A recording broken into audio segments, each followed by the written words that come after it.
Ahoy! I'm very excited to talk about today's topic. We're going to talk about blocking, but this video is going to go from a very basic fundamental level to a very advanced level, so hopefully everyone should be able to learn something from this. Among people that have played the game for a bit, the general trend that I currently see is that a lot of them seem to think that blocking is mostly useless, especially in PvP, excluding some outliers like cuddling your 10 tank buddies in a death ball in a war. In today's video we'll be exploring block mechanics, how it can be beneficial and when it should be avoided in a variety of different scenarios both in PvP and PvE. Now, since this is a very mechanics heavy topic, we'll also be joined by an expert for New World mechanics later in this video. But to get there we're going to do a very gradual increase in the depth of information. Let's start from the ground up, so even if you haven't had the chance to play yet, you're in the picture. Blocking is one of the main defensive mechanics in New World, along with dodging. There are a bunch of additional mechanics to increase survivability, from crowd control to zoning, juking techniques or potions, but blocking and dodging are the more straightforward and direct ones. By default, blocking is bound to your right mouse button, which means New World really wants you to use this mechanic. And if you're anything like me, you'll end up blocking way too much initially, especially in PvP, because why dodge when the block button is just right there on your right mouse? While in this video we're not going to focus on the different dodge variations and in-depth mechanics of dodging, it's still a very important mechanic in New World when it comes to survivability, and since it directly competes with blocking, it will be brought up a few times throughout this video. The main difference between blocking and dodging when it comes to how they treat damage is that blocking absorbs the damage at the cost of stamina, while dodging allows you to avoid damage at the cost of stamina, and dodging has immunity frames in the move. During immunity frames, you cannot be hit by damage or ability effects. Because of these immunity frames and the ability to reposition, dodging is often preferred over blocking by players. Now we need to look at blocking from a few different angles. PvE tanking, large-scale PvP, and small-scale open-world PvP or duels, since there are distinct differences between them, not only in how you should treat them, but also in how the game treats them. Now, while some initial parts here are more about tanking when it comes to PvE, especially the open-world PvP section will include things relevant for every player, no matter what weapon you use. There is a distinct difference between what can be blocked. Normal blocks from most weapons block melee attacks. However, the shield can block melee attacks and ranged attacks, including magical attacks. Now when it comes to PvE, blocking, especially as a tank, fulfills more than one purpose and can't always be replaced by dodging. There is an issue with blocking in PvE that you will see right here. If you look closely, my shield is raised, but I'm still taking damage from the mob's attack, which obviously shouldn't be the case if the block is instant. I initially assumed this meant that the block just has a few frames delay before it's activated, but the answer actually lies elsewhere on the other side. But I'll let the expert talk to you about that one later and explain it. Now, one thing about blocking in PvE wasn't directly intuitive to me, and that's mainly because most other MMOs don't even have a block mechanic. In expeditions/dungeons, arenas or any other group activity, blocking actually generates threat. So you can hold the aggro of a boss better by blocking. Now I will say that with the right equipment, aggro is usually relatively easy to hold. If you have a taunt gem, usually you don't really struggle holding aggro, but it still can be useful to know and helpful to generate additional aggro.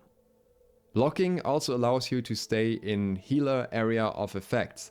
Sometimes you can dash around in them a little bit, but generally if there is a heal AoE on the ground, you're often better off blocking just so that you stay in there and don't get pushed out as easily as well. But in that context, it's also important to note that your stamina will only recover if you put your block down, so you want to time your blocks right and you want to put your shield down in between to recover stamina to hold the block longer. Blocking also means that you don't unnecessarily move enemy mobs through dodging, which ensures your team's damage per second is as high as possible, since they won't miss any attacks on moving targets and will be able to consistently get the backstab bonus on them if they're melee. This also means that they know better where AoEs will end up being, especially cleaves. Provided you have the right skill on your weapon for it, blocking can also provide additional benefits, like Fortify, reducing the damage that you take. If you max out the defensive tree for sword and shield, you even get a defensive aura for your teammates around you while you're blocking. There's also additional block stability, especially with the shield, which allows you to not lose as much stamina for taking a single hit as you, for example, would lose if you do a dodge with heavy armor, which costs you half your stamina. Being classified as a heavy armor user itself also provides you with further block stability. If we see some changes to heavy armor weight scaling in further patches, then this will be especially important because then most tanks will end up wearing heavy armor or will end up with the heavy weight class. Also, don't underestimate the strength of a well-timed block. There are some AoE effects on bosses that are basically meant to kill you instantly if you don't follow the correct mechanics. If you are, however, a tank with a shield, then there are very few things in the game that can actually one-shot you if you have your block up. I don't know if this might change in further patches, but at the moment you can actually survive various mechanics that don't seem like you're intended to. All that said, dodging in PvE, even as a tank, can still be useful. For example, when you're very low on stamina, after blocking a boss's attack chain, you can dodge the final swing to immunity frame it and avoid having your block broken.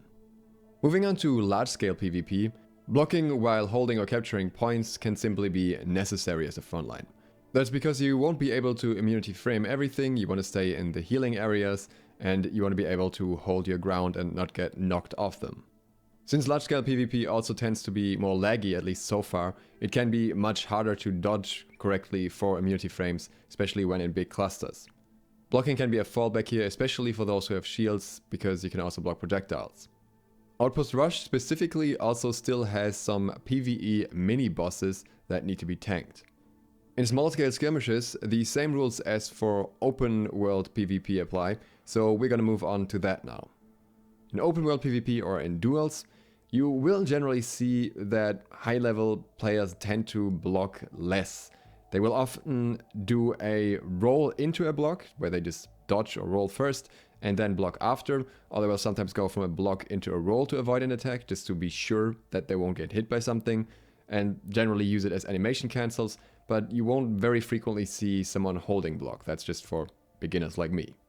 Blocking in PvP also can be used to cut the recovery animation of your attacks shorter, even though obviously you're still going into a block at that point. On the other hand, nothing feels worse than a shattered block causing you to be CC'd. That could have been a 1 stamina dodge. The punish for having your block broken is simply much higher. Since the block lacks immunity frames, you effectively have to accept that you're gonna eat everything thrown at you. Now, there are still reasons to use block in PvP though. For example, if you're using sword and shield, you can simply block a lot of ranged projectiles when you're getting kited. There are scenarios where, especially when you're wearing heavy armor, using blocks would drain less stamina than a dodge, though for that you have to know exactly how much stamina you're gonna lose. Block can also be used to maintain an advantageous positioning where maybe the dodge would have put you in a worse angle further away from the enemy. Especially blocking before going into a dodge as a failsafe in case the dodge is mistimed when anticipating an attack is something I would generally recommend. But it goes much deeper than that. We still need to understand why we're getting hit by attacks when blocking in PvE, why that can be different in PvP, and also learn some more about mechanics in order to utilize blocking. In order to do that, I invited an expert, average spear enjoyer and second rated player on newworldranks.com, TheeDuelist. Okay, jokes aside, Duelist is an incredibly experienced player who's been playing the game for, I think, 4 years, for more than 3,000 hours at this point, and has vast knowledge on the mechanics of New World, is very heavily invested into PvP, was very successful in various tournaments, and it is my pleasure to have him on to tell you more about the in-depth mechanics. Before we do that, a quick reminder to click the sub button and the bell if you appreciate content like this and you'd like to see more in the future. Hello there, my name's TheeDuelist, and I'm here to explain to you why sometimes you would want to block over dodge rolling. Now, you might have noticed in PvE, blocking is generally worse than dodge rolling, and this is true. In PvP, you still have a few cases where you would want to block over dodge rolling. One common misconception with blocking is that the block frames are actually significantly longer in startup than iframes. However, this is generally due to the way that the server handles lag in PvE and PvP. So in PvE, if you have, say, 100 RTT MS, then the damage frames from the mob that's attacking you will hit you about 100 MS faster.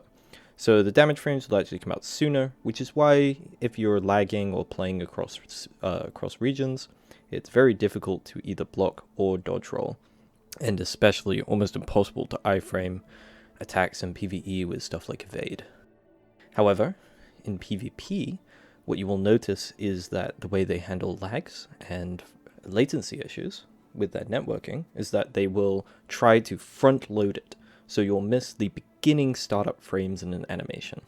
So for example, if an execute lasts 1 second for your character to cast, if you're at 200 MS, it can last 800 seconds for another player to cast.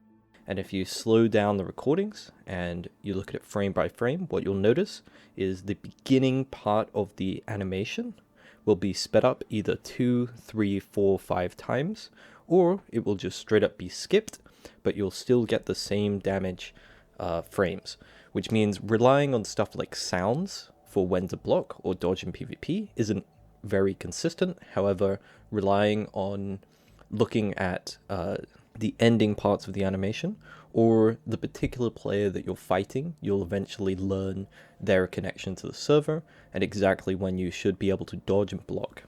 This actually means that blocking is significantly faster than most people credit it for when it comes to PvP. So, when would you actually want to block over using iframes? Well, in PvP, especially in 1v1s, there are a couple of choices. So, if you get hit by a sweep from a spear, if you're blocking it, you can then attack while they do their coup de grace. If you roll it, you can still get a light attack in during their coup de grace, and you have the ability to get behind them, but you don't get like full ability timings. So for example, if you're on a great axe and you block a sweep into a coup de grace, you can hit and execute while they do that coup de grace. Obviously, execute will win that trade. There are numerous examples of this. For example, Feral Rush on the hatchet. If you roll around it, you also get the ability to attack, but with medium roll, not very consistent, so you would need light roll to do a curved roll behind them. Otherwise, the Feral Rush second hit will curve round to hit you. However, if you are in medium roll, what you can do is just block the first 2 hits of Feral Rush, and then follow up with a light attack, or something with similar attack speeds to the light attack. I believe you're rooted at the end of Feral Rush for about 400 to 800 milliseconds, depending upon latency and a couple of factors. Shield Bash is another one of these things on the sword and shield. It comes out quick, it's got recovery frames. You can only punish the recovery frames on this if you are blocking.